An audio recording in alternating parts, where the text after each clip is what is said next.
nta mwana w'imfura waje kuririmba imbere afite kobo yishanyutse tibibaho kandi namwe murabibona wa pastor mukabyihorera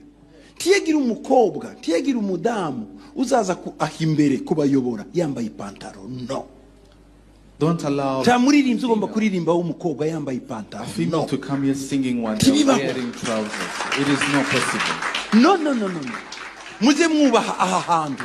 Have some respect for this muri place. Zion ntushobora. In Zion temple you cannot do that. Umukobwa ko araza yambaye ipantaro zimufashe utubuno twose tuneganega ko araramyande Imana cyangwa arimo arateza umwako urusengero ambara ijipo ryiza. Gitwaza yavuze hejuru y'ibigusha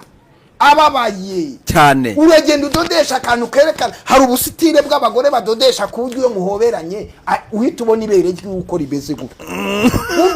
ugasanga yadodesha akantu kameze n'umuhoberanye urahita ubona ibere bishinze muri urutoki yabikoze abishaka arashaka ko umuntu bazahorana wese azabona ibere hari udutambaro twazanwe na Satani udusitire tw'abadayimoni hari udutise twaje umvise umugore adodesha kakamufata yagenda ukabona ikibuno kiragira gutya ikibuno kikagenda kivuga ngo ndoroshye hari ututise abagore bari kudodesha aragenda ikibuno kikaza gikubita gutya ndoroshye ibyo nibyo Gitwaza yavuze. Umukobwa w'umuririmbyi azazamuka azamura amaboko ari kuramya gutya sha akaramya n'umukondo ukaburi kureba uburyo umukondo ureba n'imbavu katika jina la Yesu Kristo mu Nazareti akaramya ati oh haleluya namantangara iyo mubonye nsangurengeye ko bambwiye iki cyose cyazamutse inda n'umukondo abamwe ari ati mama munda heza we ati umukobwa ni mwiza atabagabo barajya kose ibyo ni reba pastor yasingiriye muri ga bari kumugira gutya to reba bishop reba poso yasinziriye akana kagakobwa atazaho karaye kari kumumasa gutya sha dufite abapastor b'ibigoryi dufite abahanuzi b'ibigoryi dufite abanyamasengesho b'ibigoryi dufite abagabo b'ibigoryi umugabo akavinya mirambo akajya kuri 12 kwiyogoshesha kuko hari agakobwa kamumasa gutya kakajya kamanura n'intoke hose kakamanura no mu mabere kamumasa baraguye batembye kera nini no Apôtre we bari kukoza mu mutwe wumva bimeze bite anyoza mu mutwe andusha intoki wacha katika jina la Yesu wowe waza gukoresha wagisinge ukogoshesha inde we nago wabikora cyagihore mwa iyo ukayite ukashira hisakoshe ashize shakoshe gutya ibi byose nibi biragaragara byose biri kugaragara wabyifashe mute nabumbiye Bibiliya mitamamagara umudi yakore wumvise nimugende mubwira uriya muntu yicare hari inyuma ntiwabwiriza kuko yambaye ubusa urumva ndamubwira barinze kumuhagurutsa uretse ubwirije wabiki inde wumvaga umeze ute ntabwo wabwiriza ureba mu maguru y'umugore mwana maze na Dawudi w'umunyamwuka kundusha w'umunyembaraga yabonye umugore wambaye ubusa wumvise yabonye umugore wambaye ubusa yita kigwamwo ahita bati ni mumunzanire ntiyabaza we ahita arongora umugore ibyo ni ibigusha muze mu rusengero muje gusenga mutaje izo zawagisi ntabwo nzizi n'ibitari zawagisi zizaza dufite abantu bapfuye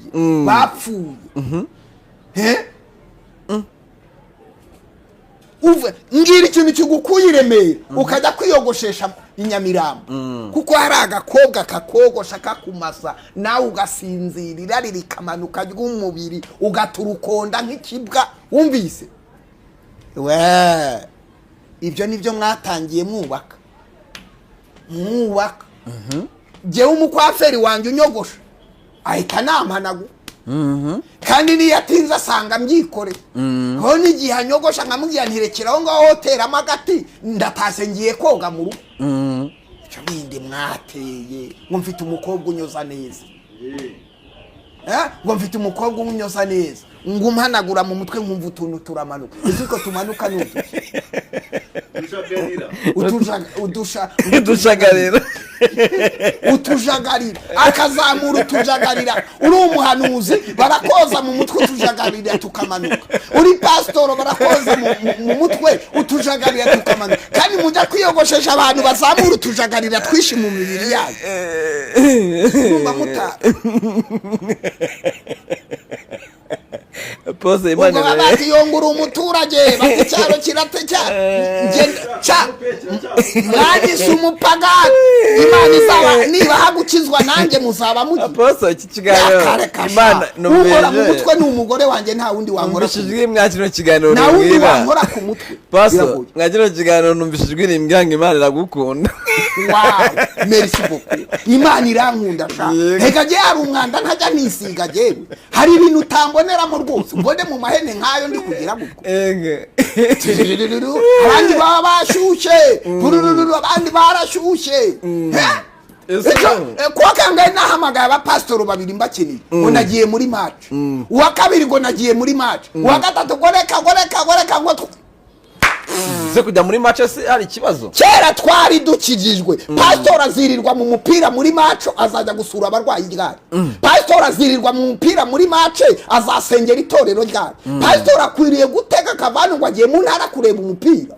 cyane rwose kandi tamubaza ni 10 ya Bibiliya atagira n'umwanya wo gusoma Bibiliya ibyo nukugwa mwaratembe amavuta ho yagiye amenekera ahantu watandukanye uno musore yaragiye kukugurira inkoko ariko ikibazo agize nuko muri mu masengesho yayimpaye se kwabi wanje batasenze nkayohereza mu nezahiri wawe waba ntacyo wasize mu rugo abo bagabo b'ibisambo ntabwo mbaba uyu yashinzwe guhahira urugo rwawe mu rugo yawe ntiyaheruka inyama abana n'umugore ntibaheruka kurya inyama hanyuma nyicaze ku nkoko nyirye ibazuriye inkoko yose wagera mu rugo ugasanga abantu bari kurya imvange none se niba ashaka kukugurira kujya utazi nayimenyohereze mu rugo ariko arayiguha ati ntabwo yapanze ibyo nayimenyohereze mu rugo kuko kurya inkoko mu rugo batayiriye ibyo ni ubusambo kandi harya ngo nyibutsa uri gusengera iki ndi gusengera uyu mwaka ngiye kwinjiramo kugira ngo ibyambayeho bitazaba muri uyu mwaka uri amagambo bamvuze kamera bantunze yego ibitutsi natuswe igifungo nakoze uburiri narayeho ariko apostle isi iraringaniza uzi ko burya cyagihe mwiriya minsi ntabwo nageze ntunga kamera kubera nari mfite agahinda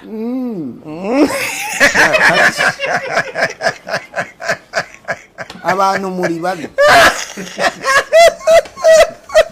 muri babi ntazo wahatunze ko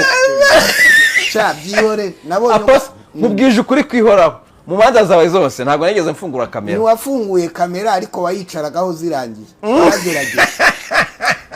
waragerageje nyine ntiwayifunguyeho byari kugora uri kunkamira